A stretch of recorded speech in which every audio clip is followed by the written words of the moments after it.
In this video, I'm going to show you how to link Google Drive files in Google Sheets using multiple methods. Firstly, open your Google Chrome web browser. In the top right corner, click on the grid icon. From the drop-down menu, click on Sheets. Open your document. I have taken this table as an example. Suppose you need to link other files in this column.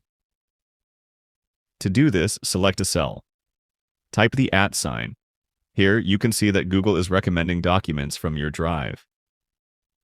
You can select your file from here or type the name of your file and your file will appear in this window.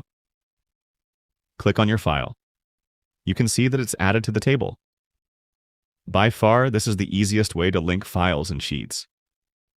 The second way to do it, select a cell. From the title bar, click on Insert. From the drop-down menu, click on Smart Chips. From the pop-up menu, click on Files. You will see a recommended window just like before. Click on your file and it will be added to your table. There is another way to do this. For this method, you will need the link to your file in Google Drive.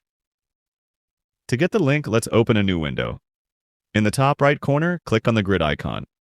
From the drop-down menu, click on Drive. Right-click on your file. Click on Share. Click on Copy Link. Now let's go back to the Sheets. Select a cell and paste the link by pressing Ctrl+V.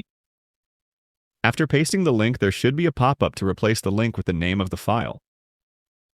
You can click on it or press the Tab button on your keyboard to replace it. Following these steps, you can link any Google Drive file you want to the Sheets. Feel free to reach out if you encounter any issues during the process. If this video helps you out, please leave a like and subscribe. Comment below if you have any questions. If you need further assistance, consider hiring a professional using the link in this video below.